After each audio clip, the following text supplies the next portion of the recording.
Tio comes to, the faint sound of scratching on wood waking him. He quickly draws his blade and sits up, thrusting it towards the sound. He was still in the dinghy, but the dinghy had run aground. Wherever he was, it was shrouded by a thick mist, limiting his vision in all directions.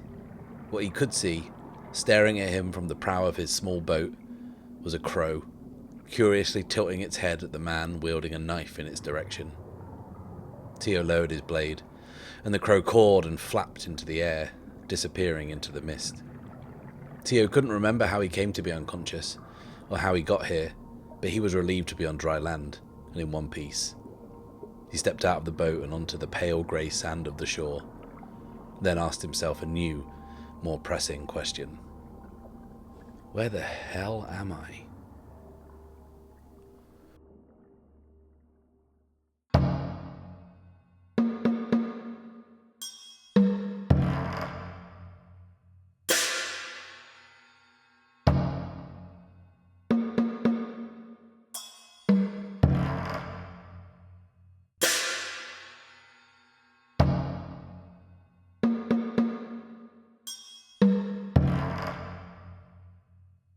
Hello and welcome to The Bad Spot, where I, Matt Risby, and I alone am playing through Ironsworn.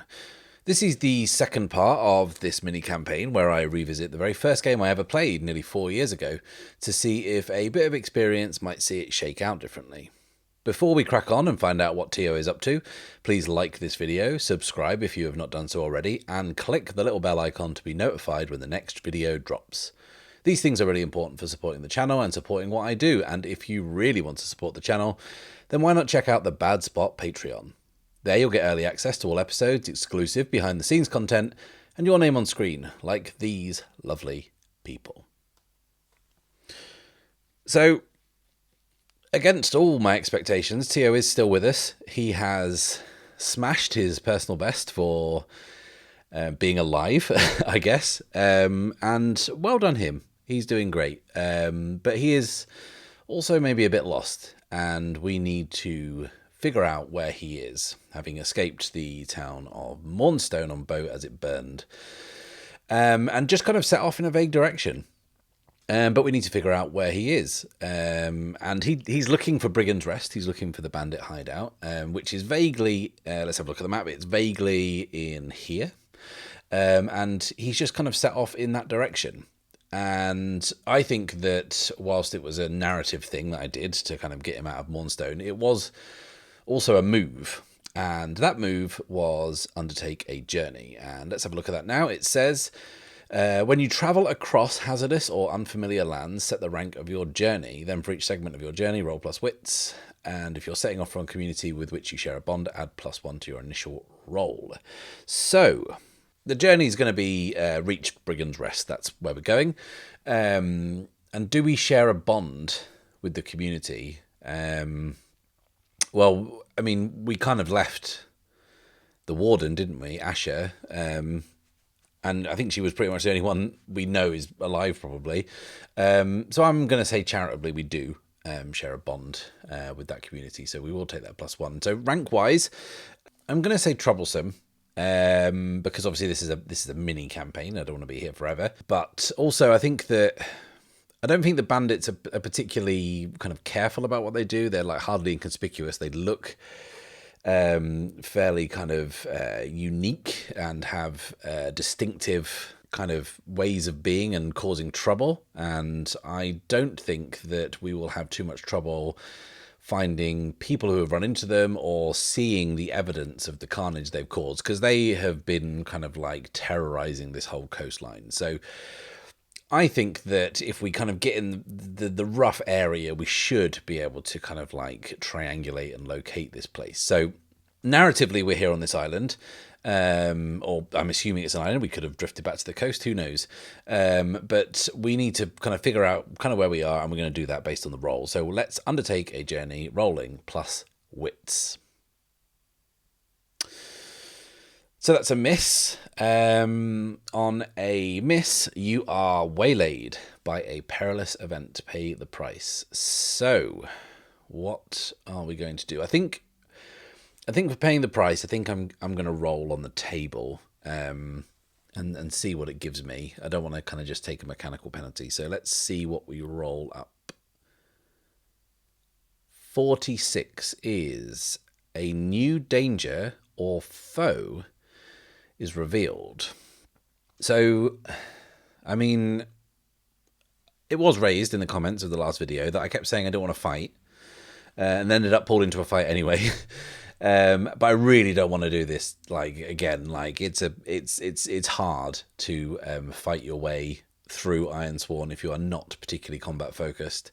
And whilst Tio does have a few tricks up his sleeve in terms of like using his stealth and his cunning in a fight, I can't keep just hiding behind a tree and attacking people to kind of pump my stats. That's not very interesting. So we need to kind of figure out what that is, this new danger or foe, because it can be kind of like, I don't know, interpreted in many ways. So I think what we'll do is, well, first of all, actually, here's a good idea. There is a coastal locations oracle, which will give us kind of like maybe a sense of what this place is, and then we can kind of figure out what kind of danger we might run into. So let's roll on the coastal locations oracle.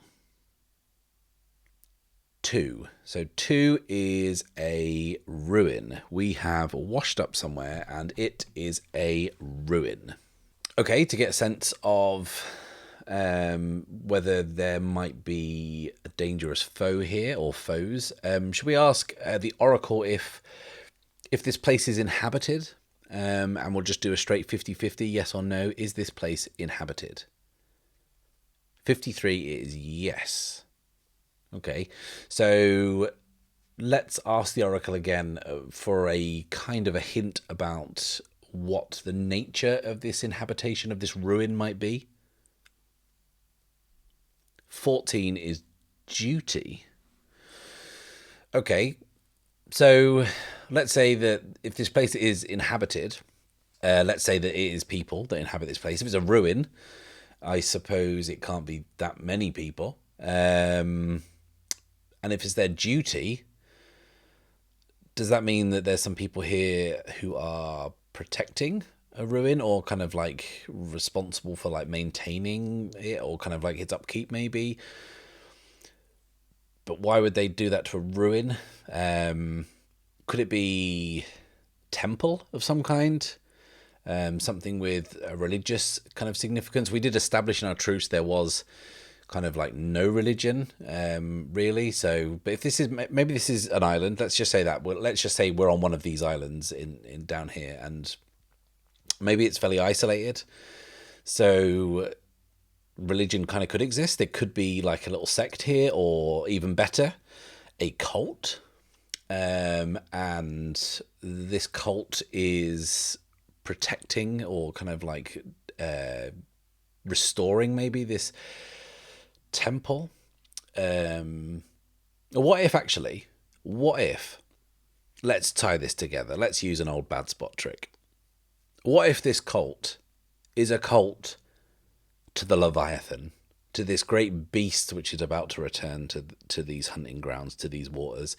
And let's say this cult, they are kind of busily preparing for the homecoming, as it were, of this thing, and that is what they're doing, their activity on this island. That is who they are and what they're up to. I think that's a very cool idea. They are worshippers of the Leviathan. They are these kind of like cultists who, for some reason, enjoy this big kind of like prehistoric reptile monster thing. And maybe it's the manifestation of some ancient god.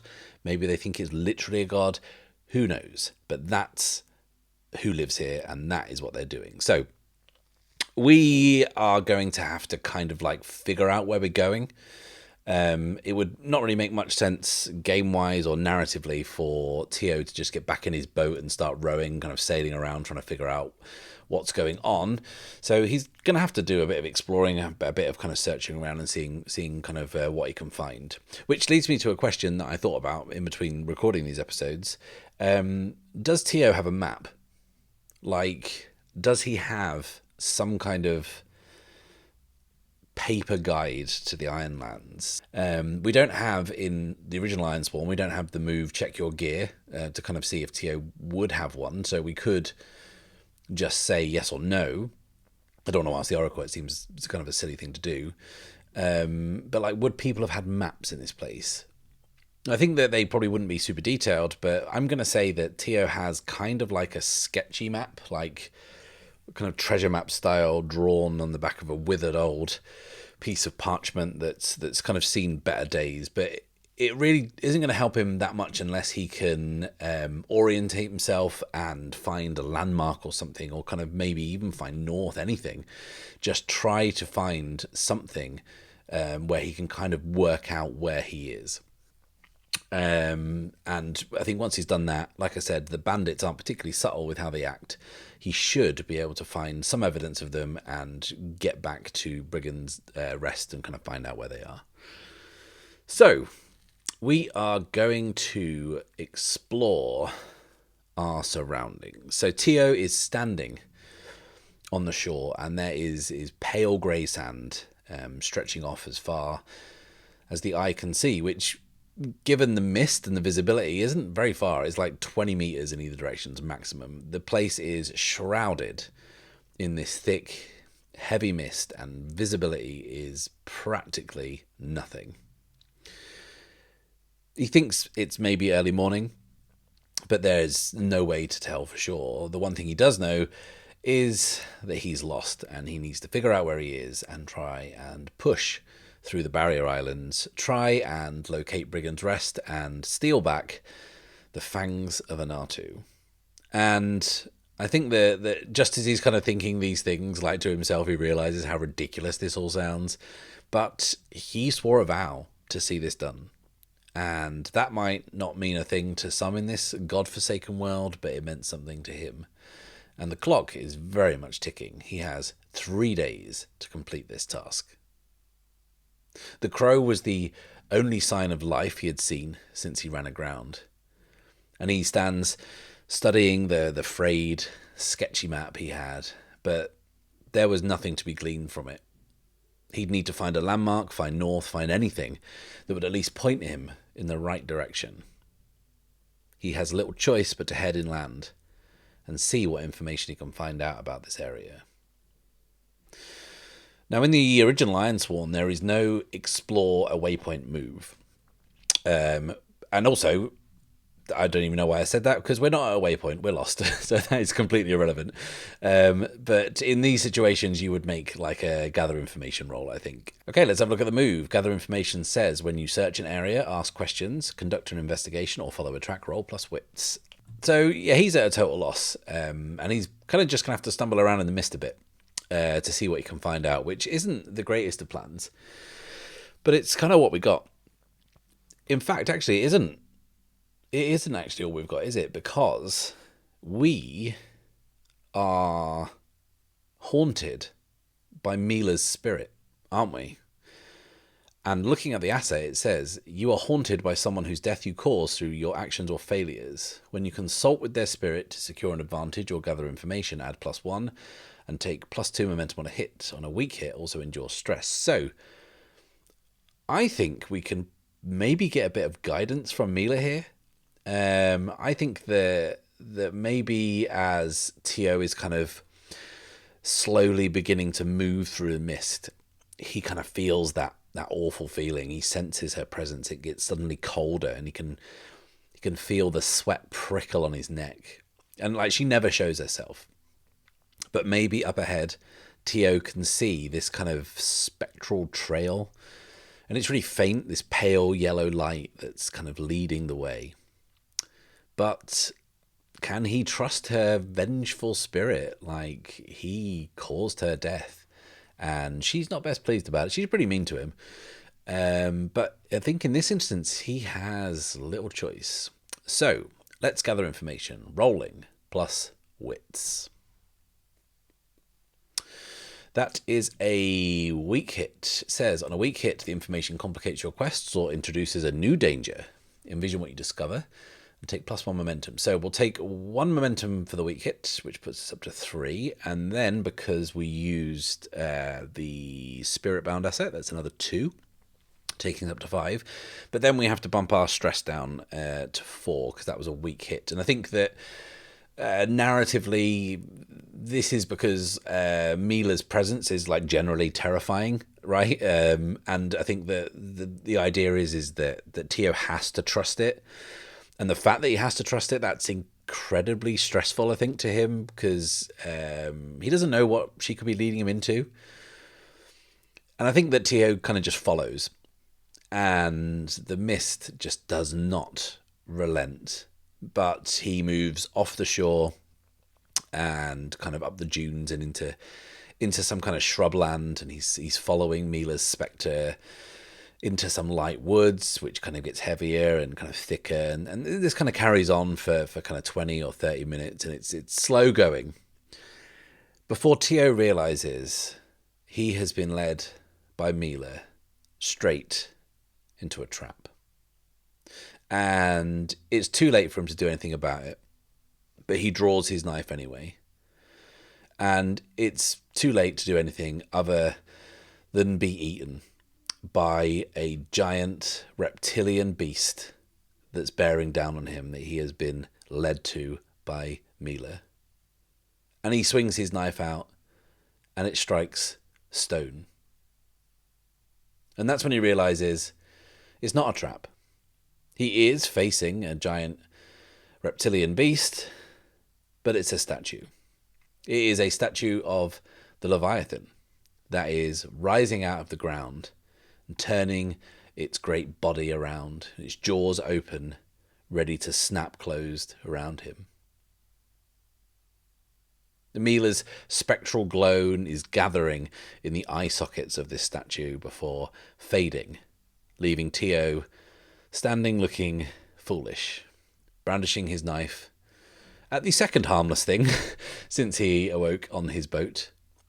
And he kind of checks it out, and on closer inspection, this is a beautiful thing. It's a beautiful object. It's ancient and it's overgrown with lichen, but he can trace with his fingers many runes and kind of incomprehensible emblems that embellish this kind of stylized design. He feels like an idiot for thinking that he was about to be eaten by this thing, but that is the kind of trust relationship he has with Mila's ghost. He puts away his knife and breathes a sigh of relief. But it's short-lived, as 2 torches approach from the gloom up ahead. He doesn't have much time to react, so he's going to have to use the environment to his advantage and hide. And I think this is going to be face danger, which says when you attempt something risky or react to an imminent threat, envision your action and roll. We'll be doing so with deception, stealth, or trickery, so rolling plus shadow. That is a strong hit. On a strong hit, you are successful. Take +1 momentum. So we have rapidly climbed up to 6 momentum. Okay, the conditions are favourable to Tio, and this is his bread and butter, hiding. That's his thing. And he doesn't make a great show of it. He just sees the torches approach and deftly, quietly steps to the side, pushing his body against the Leviathan statue. And he waits until he hears the footsteps get closer, crunching through the undergrowth, getting closer and closer. He has his knives at the ready. He would rather not use them, but he'll be good to throw down if it comes to it. As the torches approach, the area around him gets slightly brighter, and he inches out to see 2 figures pass the other side of the statue. And let's envision these.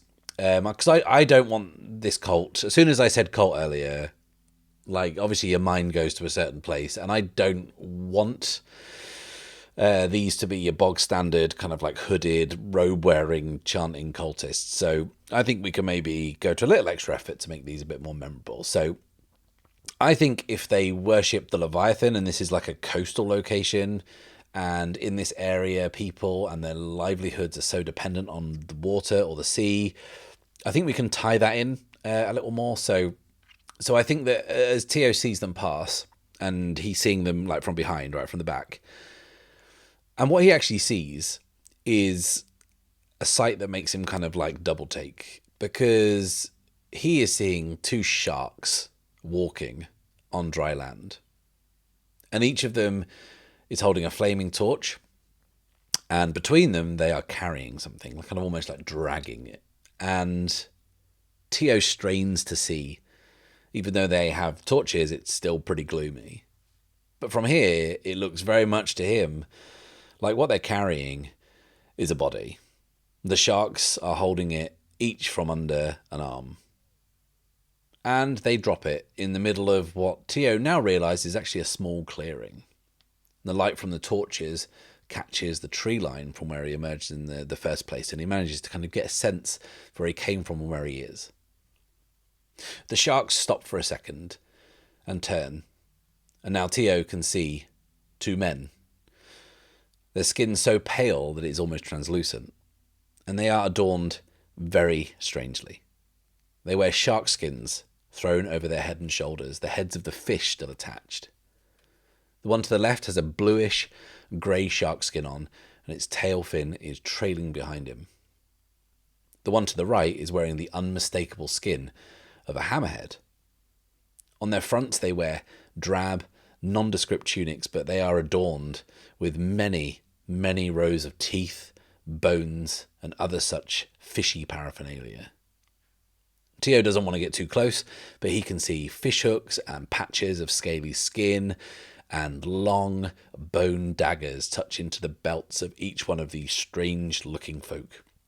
He knows one thing from this quick assessment, well, maybe two. One is these guys are fucking weird, right? And two, like, he doesn't really want to fight either of these because he does not think that will go well. That will be nothing but trouble. Instead, he just watches them as they look around and scan the area, looking for intruders. They don't see anything. Instead, they see just the statue of the Leviathan, to whom they bow their heads in reverence before leaving the way they came, taking the torchlight with them and plunging Tio back into the gloom.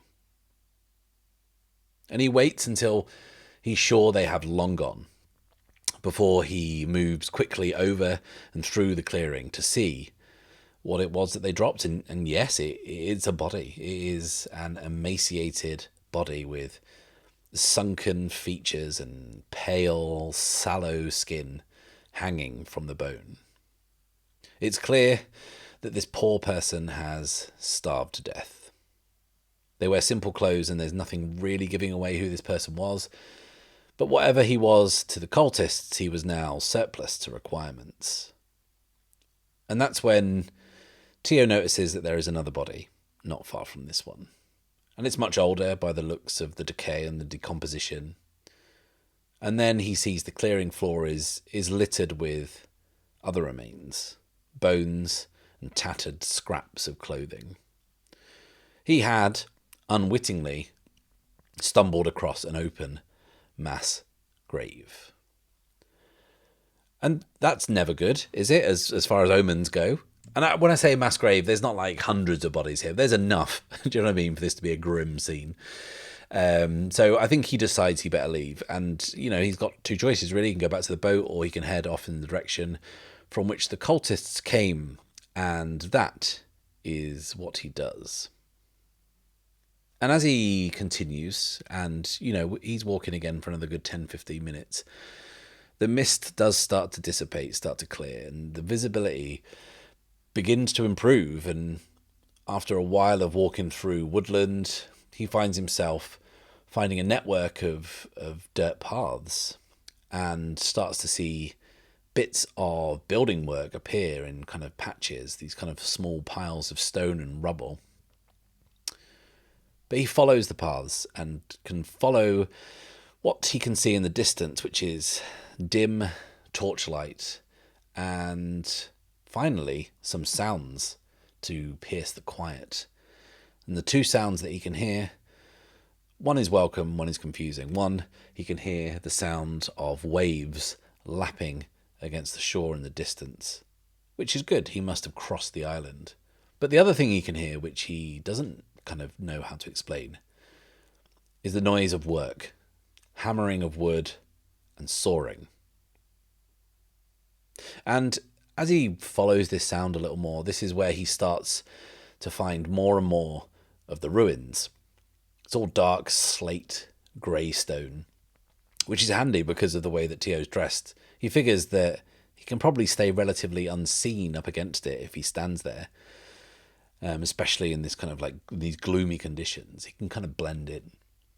And the first wall that he runs into, the first thing that you can identify as what probably used to be a wall, I should say, has a set of steps.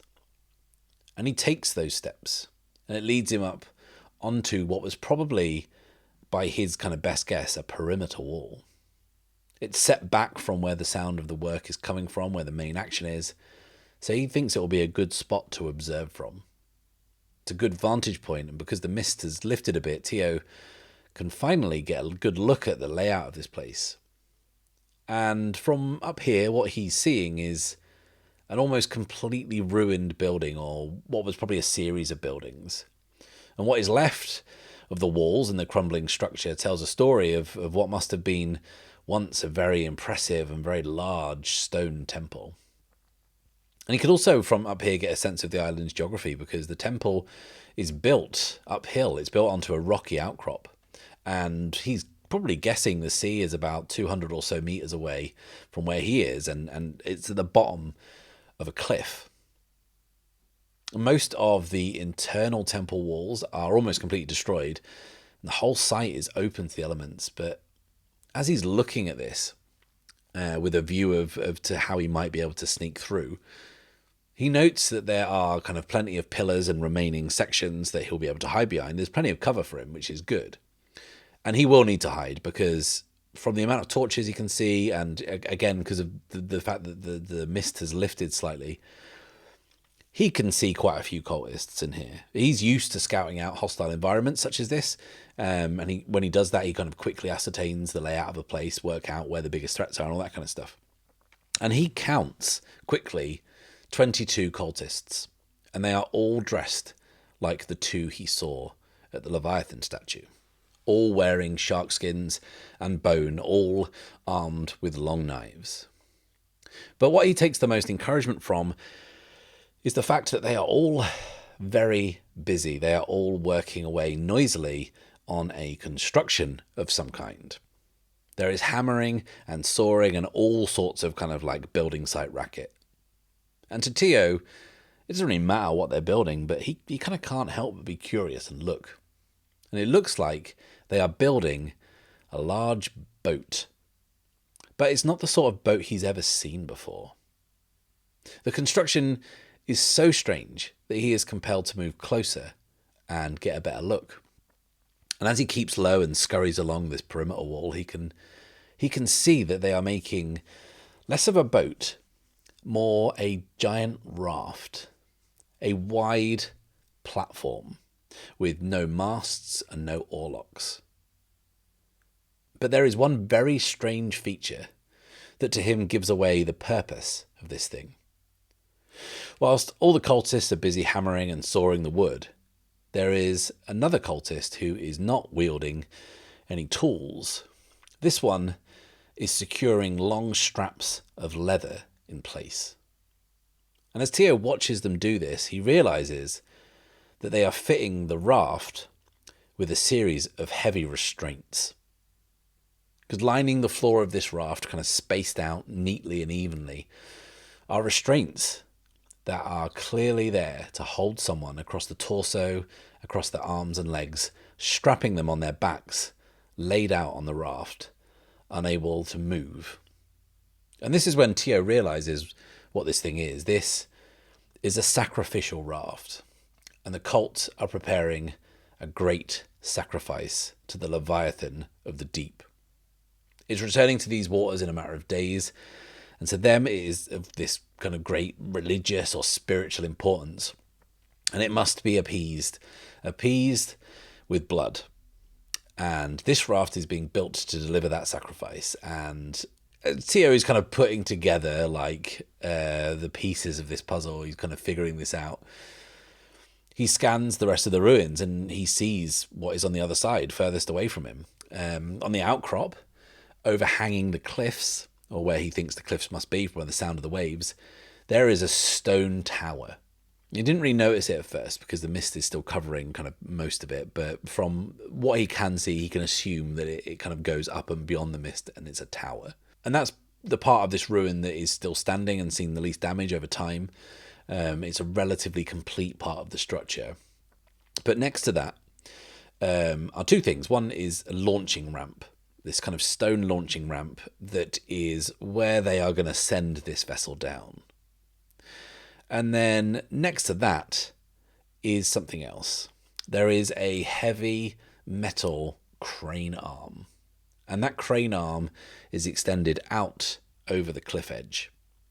And at the end of that crane arm hangs a cage. And in the cage, there are people. These are the people to be sacrificed to the great beast from the deep. Okay, so we have got an idea of the layout. We kind of know what's going on. It's bad, right? It's not good.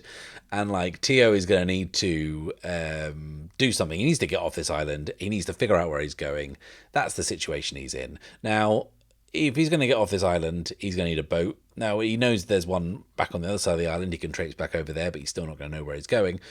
He could go there, row around, but he still doesn't know where he's going. That's the problem. And the thing is, I think he thinks that the people in the cage might know. That is the only thing that I think he can leverage out of this situation, is finding out where he is using the knowledge of the people in the cage. And I think what he's kind of planning to do here by kind of looking at what's going on, I think that's going to trigger a move. And I think that that move is going to be secure an advantage, which says when you assess a situation, make preparations or attempt to gain leverage, envision your action and roll. And we'll be doing that with expertise, insight, or observation, so it's going to be plus wits. And I think that we'll once again bring Mila into this. I think that her spectral form is going to guide Tio through this place. And because only he can see or hear her, I think I'm making that decision. It makes perfect sense. So it says on her asset card again, when you consult with their spirit to secure an advantage or gather information, add +1, take 2 momentum on a hit, etc., etc. So let's secure an advantage, trying to figure out a plan of how we're going to execute our escape from this place. Rolling plus wits. Ooh, a strong hit with a match, is it? Excellent. Strong hit, you gain advantage. Choose one, take control, make another move now, or prepare to act, take +2 momentum. So I'll definitely take the +1 on the next move of these two options, but we also get +2 momentum from Mila's assets, which takes us up to 8, which is very, very nice. Let's envision this, shall we? Okay, so the pale yellow spectral light of Mila flickers through the ruins, tracing a path for Tio to follow. And Tio memorizes this path, memorizes the route that he must take between the ruins, behind every wall, behind every barrel, behind every bit of cover he can see, to guide him across the ruins. And he knows that he must move quickly. He must move now. He has the advantage and he must make it count. So we are going to cross the ruins, and that is going to be face danger again, and that is going to be with deception, stealth, or trickery, so rolling plus shadow. Also, we will bring our infiltrator asset into play, which says when you make a move to breach, traverse, or hide within an area held by an enemy force, add +1 and take +1 momentum on a hit. So we are adding +5 to this roll, which hopefully should be enough to do this cleanly, he says confidently. So let's face danger, rolling plus shadow. Okay, a strong hit, and that is more than enough. I think rolling a 6 here almost feels a little bit like grandstanding. And that's 2 very, very strong rolls in a row. I'm sure this won't come back to bite me. Okay, on a strong hit, you are successful, take +1 momentum. So the momentum from the strong hit and the momentum bonus from the asset takes us up to the maximum of 10, which is good because I kind of had this thought. The last time I recorded, the momentum, the way it works, is different between Ironsworn and Ironsworn Starforged. In Starforged, you replace the d6 that you roll with your momentum value. But in the original Ironsworn, you cancel any dice that are equal or lower than your current momentum score. And that actually makes momentum in the original Ironsworn kind of slightly less consistent, but actually more powerful because it can cancel double tens. Whereas if you roll double tens, even if your momentum is 10 in Starforged, you're still not getting out of it because, those tens still, you have to beat them. So that's actually quite cool that in the original Ironsworn, it seems kind of much harsher, but having maximum momentum is basically an auto strong hit if you need it, which in Starforged it very much isn't. So anyway, that was a side point. Let's envision this. Tio moves quickly and skillfully, guided by Mila's spirit, using the noise of the construction to cover his path through. He's kind of ducking into the shadows, and there's no patrols, there's no guards, they're all working. So he finds this relatively easy. There are plenty of things to hide behind to avoid the cultists who are busily, piously building this sacred craft. And I think because I rolled a strong hit with a match earlier, I think I'll give myself something extra. I think a little cheeky bonus. I think that I'm going to say that I think we're going to discover something that we can use to cover our escape, because we're not going to fight our way out of here. So we are going to need something to cover our escape. And I know it's lazy to say explosive barrels. It's very lazy. It's a video game staple. But it's a staple for a reason. But this is Ironsworn, so, I mean, what could possibly be explosive? So we can't have explosive barrels, but I think maybe flammable barrels. I think that maybe as Tio is working his way through the ruins, he keeps seeing these barrels, these kind of unusual looking barrels. They're different from others. They're different from other things that he may have seen around. They're not like transporting mead or whatever. And as Tio is kind of hiding behind one of these, he catches a whiff of what's inside. And at first, he kind of thinks that it might be something that's either incredibly alcoholic or something that's incredibly fermented and off. But he sees this kind of like residue that's kind of leaked out maybe. And he kind of touches it and realizes it's kind of very sticky. It's kind of thick and gloopy. And he realizes it's some sort of kind of lacquer, some kind of like really resilient varnish that you might kind of use on the exterior of a boat to protect it from the water, that's probably made from some kind of like fermented animal fat and alcohol. I don't know how you make this stuff, but probably that. And he guesses it's probably looted from somewhere. Like, not all this stuff is theirs. But the important thing is this stuff smells very flammable, and to Tio that's important. He's maybe 2/3 of the way across the ruins, and he can see the cage, and his plan starts to form in terms of his exit. He is going to sneak through to the prisoners and ask them to find out where he is. He's going to cause a distraction and leave. And I think saying that plan out loud, I think I realise there's a bit of a flaw here, isn't there? So Tio works alone. I mean, alone in inverted commas, because we can't ignore the ghost that is following him around. Saying this plan out loud, I can't really see how he is going to get this information out of the prisoners without releasing them. He's not going to walk up to them and say, excuse me, I'm terribly sorry. Do you think you could tell me where I am? I am frightfully lost. And then kind of just leave them to their fate. Like, he's going to have to let them out, right? Which is, it pains me to say, the right thing to do. But that's also going to kind of cause us a bit of a headache in terms of our escape and like, where are all these people going to go? Like, I suppose we better hope that there's like a big boat at the bottom of this launch ramp, maybe, or maybe multiple boats. Because if not, we're gonna have to steal the sacrificial raft. And if we get into that, I'm gonna say that maybe the escape has gotten away from us. So I think that kind of when Tio figures out what these barrels are. So this is what Tio has to do, and he's realised that kind of as he's pushed through these ruins. But for now, he's kind of still hiding behind these barrels and thinks this is going to cover his escape. And he uses his knife and kind of forces the point between the gaps in some of the wood and kind of pulls and forces the wood to splinter and the gloop inside to start kind of glugging out. And he knows now that he has set the clock ticking and he's going to have to move. He stays low and makes his way through the last part of the ruins. And now he's within like 10 or 15 meters of the cage. And he can see it's crammed pretty full of people. And they've all got their arms sticking out from between the bars. And it's hard to tell, but let's say there's about 30 people crammed into this little thing. Tio moves up alongside the crane arm and kind of examines it. It's got a simple mechanism. There's like a crank to rotate the arm and then a lever that will drop it. And the position the cage is in, if you pull the lever, the cage is just going to plummet into the sea below. And kind of leaning over the cliff, Tio can see that it's a good 50-meter drop to be smashed to pieces on the rocks. I suppose he could blackmail these people. I suppose he could say, tell me where you are and like I'll drop you. But this is now starting to feel like that's a bad look, right? That's a bad fit. Even for like an anti-hero, that's an awful thing to do.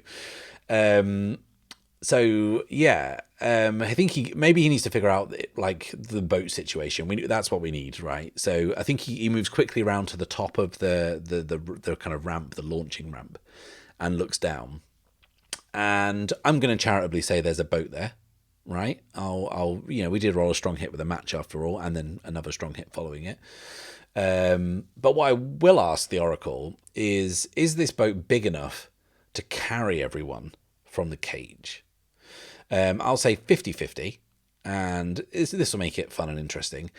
Is the boat that they have docked big enough to get everyone off this island? 16 is no. Okay, well that's a problem, I guess. That could be a big problem. So he's going to kind of like cross that bridge when he comes to it. Firstly, he kind of looks to the crane and over to the cage, and I think he's going to try and get the attention of one of the prisoners. So I think he sees someone, or they make eye contact. Let's quickly describe them. First, let's roll some pronouns. 56 is she, her. Okay, and a first look. What is she doing? 18 is active. Active. Oh, she's already trying to escape. That is what she's active doing. She is already trying to escape. Okay, so let's envision this. So Tio sees this woman, and let's say she is early 20s. She has light brown skin, and it's kind of hard to tell because it's so cramped, but she seems kind of short, like small, kind of slightly built. And maybe that's emphasized because she's kind of low down. She's kind of reaching out and around to the front of the cage, and she's kind of trying to jimmy the lock with this length of something metal that she's found somewhere. And as she's doing it, Tio catches her eye, and she immediately stops what she's doing and kind of tilts her head kind of quizzically as she realizes that he's different. He's not one of the cultists, and he has his finger to his lips, and she gives a quick nod in understanding. And I don't think anyone else in the cage has noticed Tio yet, or that she's talking to him. Now, Tio doesn't like stage whisper or call out. What he does is he signs to her with his hands. And he signs, "Do you know where we are?" And she nods. And he signs, "If I get you out of there, can you get us somewhere safe?" She signs back, "Not without the others." Tio signs, "There isn't room for everyone." And she shakes her head. And then he asks, "Can they fight?" She shakes her head again. And Tio can see the bind he's in. He can see the predicament he's got himself into. He is not getting off this rock without letting these people out. And if he does that, he's probably not getting off this rock. It's a gamble, and he's going to have to take it. And he's going to have to free them. But first he's going to have to cause a distraction. A big, flammable distraction. He moves away from the cage and kind of back over towards the barrels of lacquer. And it's kind of glooped out like pretty extensively, and it's running off in all directions between the flagstones and the floor. And I think he realizes it won't be long until one of the cultists smells it at least, or kind of notices there's something amiss, even if they don't see it. So it's now or never, really. So Tio punches in a couple of holes in the barrels to expedite the process. And he takes this little kind of set of flints out of his pouch and his belt, and kind of begins to spark them together. So let's make a move. And that move again is going to be face danger. And I think this is going to cover like the last stage of this escape. So let's face danger. And it's definitely going to be rolling plus shadow. Another strong hit with a match. I don't know if there's such a thing as like dice karma. But I, for one, am now very worried. On a strong hit, you are successful. Take +1 momentum. We don't need that. We are maxed out. So let's just make sure we make this escape cool. So the sparks ignite the lacquer quicker than Tio expects, and it kind of sends him scrabbling back as these kind of bluish flames begin to slowly spread along the floor. This will buy him time, but how much he doesn't know, and he doesn't want to hang around to find out. So he keeps low and he scurries back through the temple ruins, and he's still staying careful to stay hidden despite this sudden time pressure. He reaches the cage and is surprised to see them all in kind of much the same state of resignation as when he first encountered them. The girl in the cage fixes him with a stare, and he realizes then that she hasn't said anything to the others, which is smart because he doesn't need kind of a panic to spread or a commotion to distract from the more flammable commotion that he wants the cultists to be distracted by. So he signs to her, "You ready?" And she nods. And Tio looks back to see the flames are starting to spread and spread quickly, way more quickly than he thought they would. They are licking up the sides of the barrels and starting to crawl through the ruins. And Tio waits for that moment, the moment that the cultists start to realize what's going on. And in that moment of confusion and panic, Tio can act, and act. He does. He cranks the handle, and the mechanism holding the cage in place, and it's really stiff, and it takes all of Tio's strength to turn. This ancient metal crunching starts as the cogs grind and the cage begins to shudder and sway and lurch sideways, moving slowly towards being over the launch ramp. The drop is now short and onto the ramp rather than into the sea, which is an improvement to the situation. Tio looks back again, and the cultists are now screaming to each other, frantically trying to contain the spread of the fire, which is now, much to Tio's surprise, very, very, very much out of control. But he's still got to move quickly, and he doesn't have a key to open this cage, right? He does not have a way to quickly release these prisoners, so he's going to need to use something else. And that something else is gravity. So as the cage swings over the relative safely of the stone launching ramp, Tio stops cranking and makes eye contact with the girl once more. And he moves to the lever that raises and lowers the cage and grips it in both hands. And she twigs of what is going to happen. She grips onto the cage for dear life as Tio plunges the handle forward and they drop out of view. The cage drops about 10 meters onto the solid stone ramp, and the corner of the cage hits first, and the old kind of rusted metal buckles immediately. And then it tips backwards and starts to slide down the ramps towards the sea, sparks trailing behind it as the metal grinds against stone. And Tio pulls the lever back to clamp the chain in place. And Tio turns to see that the first cultists have begun to notice that the cage is gone. They've heard the kind of commotion, the screams, and he realizes he has to move.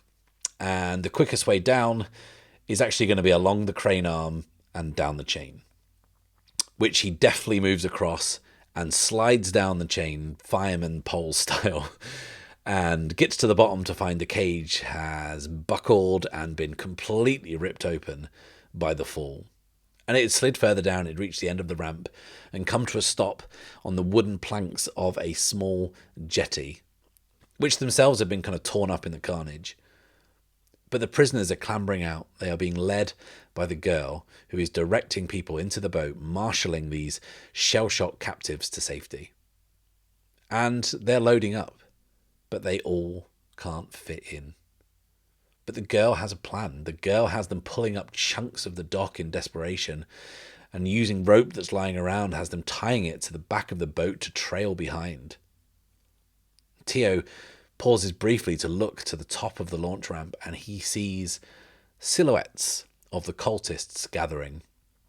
And they begin to swing their arms around their heads in an unusual fashion, in this kind of circular motion. And that's when Tio realizes that they are all armed with slings. One of the prisoners stood next to him drops in agony, reaching into his back. And as he lays on his front, Tio can see a heavy barb dug deep. It looks like kind of like a little sea urchin, a kind of dry, spiny and round ball.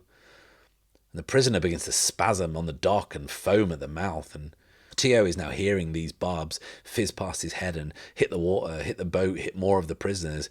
3 drop, now 4. And the first one that was hit, the one that's laying before Tio, has now stopped writhing around on the dock and is now very, very dead, body contorted in pain. And another prisoner drops, slumping into the water. The girl, sensing the urgency of this, uses an oar to push them away. Tio clambers on, but the boat is heavy, it's overloaded, and getting them through the water is going to be hard work, it's going to be slow going. They are sitting ducks. They get 10, 15, 20 metres away from the dock, and the cultists are now coming down the ramp, spilling onto the dock. But still they row, moving slowly, steadily. The extra passengers who are clinging on for dear life are kicking their feet to try and propel this boat forward. One of the prisoners holding on to one of the trailing rafts gets hit by a barb and screams out in pain and tries to cling on before the poison courses through their body and they can't hold on any longer, and they slide off into the inky blackness of the sea. The others are easily picked off one by one. They either get hit or they let go and take their chances swimming. And that's when the girl reaches out and pulls one of the rafts in. The barb narrowly misses her, embedding itself in the stern.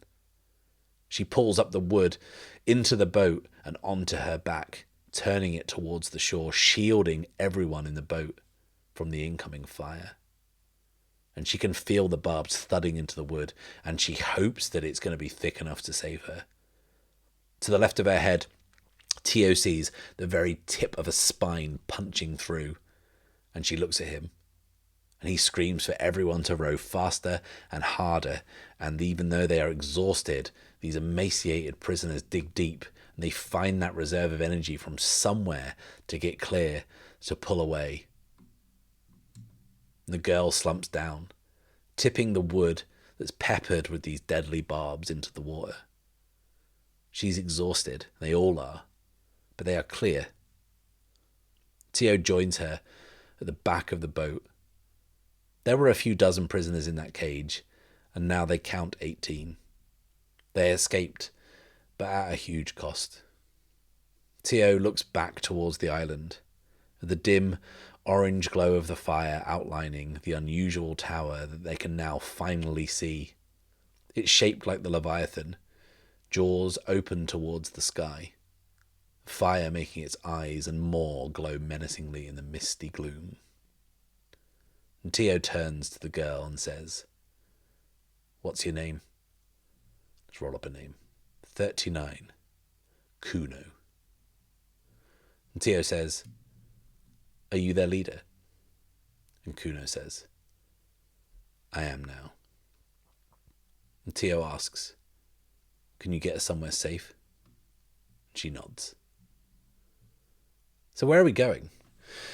Well, where we're going is we're going to have to undertake a journey, right? That's something we're going to do to reach a waypoint, and the waypoint can be where we're being taken by Kuno.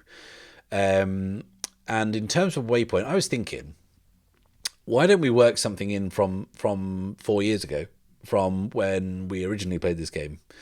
We inhabited a settlement called Highcliffe. So let's just say we're going to go there again. This is where these people are. And they're from a place called Highcliffe. And the place is called Highcliffe because it is literally that. It is a settlement on a high plateau that is safe from the Leviathan normally. And these people have been pulled off it to these weird fishy cultists' lair. And that's where we're going to go. That's going to be our waypoint. So let's undertake a journey, rolling plus wits.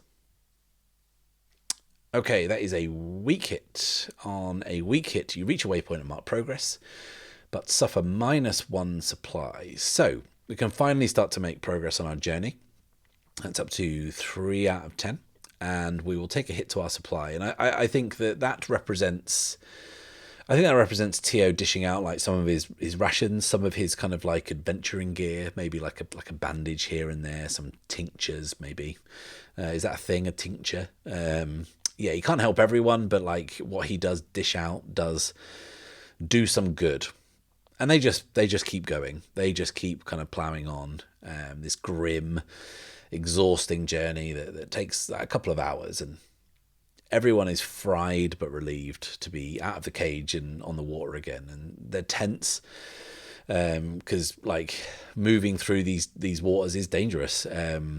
Not least for the unlucky ones who are clinging onto the rafts or hanging onto the side of the boat in this kind of ice cold water. But after they push through, they arrive at their destination, and Highcliffe lives up to its name. It is an island settlement built atop a plateau maybe 30 meters above sea level.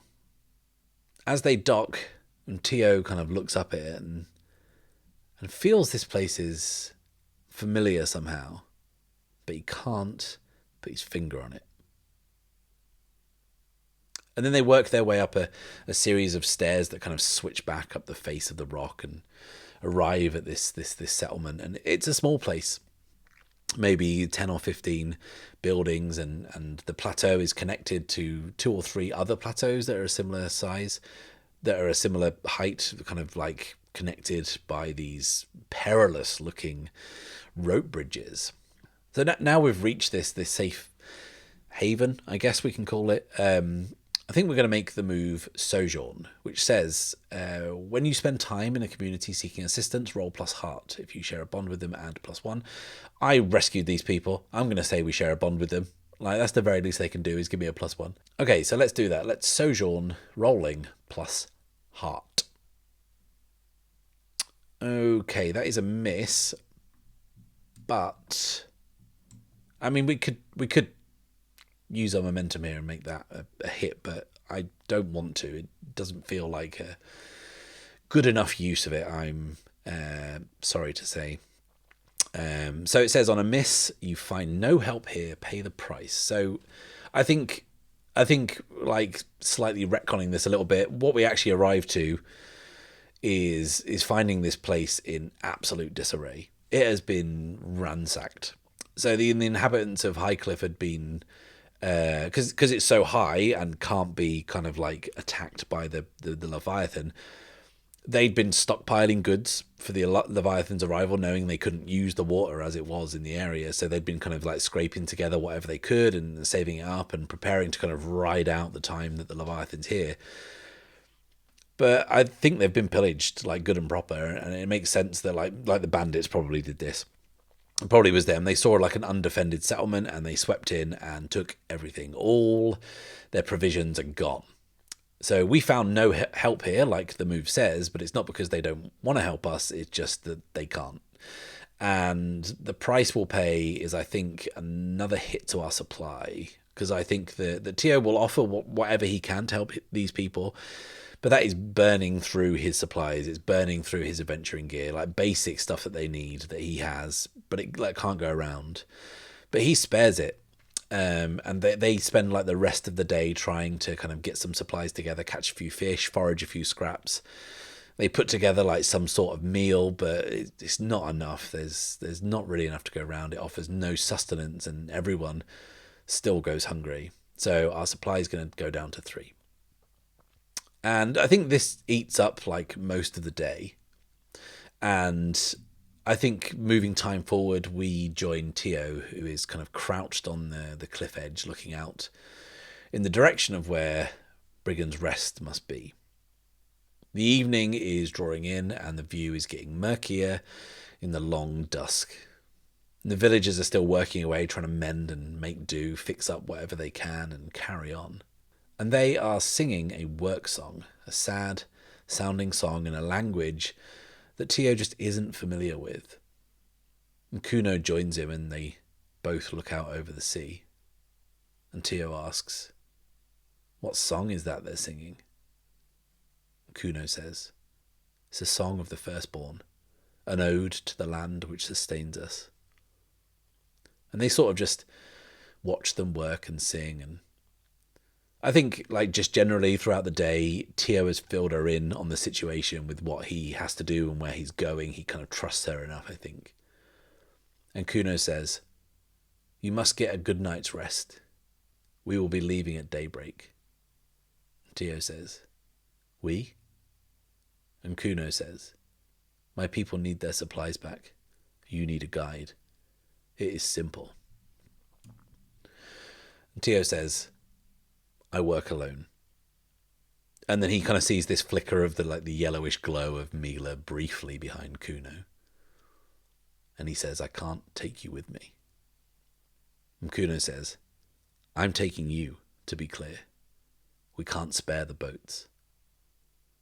Tio says, "It will be dangerous." And Kuno says, "I don't doubt it. We will most likely not return, but we do what we must to survive." And Tio is sort of resigned to this fact. He doesn't have a choice but to leave with her, and he does actually need a guide. And he shrugs the trident haft off his back and unwraps it from its cloth for Kuno to see. And he says, "This is going to save us, is it? This will kill the thing." And Kuno shakes her head and says, "Anatu was a firstborn sorceress, a forest spirit. She ruled the dominion of beasts. Some say she could change form and walk among them. The elven glass tines you seek are all that remains of her trident, her most powerful weapon. She used it to enchant and control, and then to enslave." And Tio says, "I don't understand. Why would the bandits want this?" And Kuno says, "These are no bandits. They seek not the fangs of Anatu to slay the great beast. They wish to control it."